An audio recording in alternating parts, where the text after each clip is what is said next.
Hello friends. ఈ పైన కనిపిస్తున్న క్రికెటర్ పేరు ఆల్రెడీ మీకు తెలిసి ఉంటది. ఈమె గురించి మీకు ఆల్రెడీ తెలిసిపోయి ఉంటది. ఈమె పేరు జమీమా. రీసెంట్ టైమ్‌లో చాలా వైరల్ అయిందనమాట. ఏది గ్రౌండ్‌లో రన్స్ కొట్టి కాదు. దాని తర్వాత చేసిన స్పీచ్‌ని బట్టి. సో, ఆ స్పీచ్‌లో ఆళ్ళ దేవుడి గురించి అండ్ వాళ్ళ క్రికెటర్ గురించి, వాళ్ళ అమ్మ నాన్న గురించి చెప్తుంటే ఏదో ఎమోషన్‌లో బాగా అదని చెప్పిందనుకున్నాం.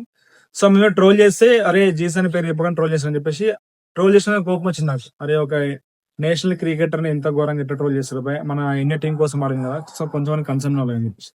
దాని తర్వాత కొన్ని నిజాలు బయటకొచ్చాయి. తెలుసుకున్న తర్వాత ఏందంటే వీళ్ళ డ్యాడీ మతం మార్పిడి చేసుకోండి అనే స్పీచ్‌లో ఎక్స్‌పర్ట్స్ అన్నమాట. అట్లాంటి ఏవైతే వేదికలు ఉంటాయో దాని మీద ప్రతి ఒక్కరిని వీళ్ళిద్దరు కనిపిస్తారు. సో, ఆల్‌మోస్ట్ అన్నీ చేసినమాట. వీళ్ళ మీద చాలా ఎలిగేషన్స్ ఉన్నాయి. కేసులు కూడా ఉన్నాయి. సో, అప్పుడు నాకేమనిపిస్తదంటే, అరే! ఒక నేషనల్ లెవెల్‌లో ఆడుతున్న క్రికెటర్ కూడా ఇంత మత పిచ్చి ఉంటదా? మతం మార్పిడి చేపియాలని కోరికలు ఉంటాయా అని. సో, అప్పుడు ఏమనిపిచ్చిందంటే నాకు ఎవరైతే రోల్స్ చేసిర్రో వాళ్ళు తప్పులేదనిపించింది. అరే! ఇంత ఘోరంగా ఉంటారని జెప్పేసి. సో, నేనట్లా అట్లా ఫీల్ అయితున్నా. మీరేమనుకుంటారో కింద కామెంట్ జేయండి.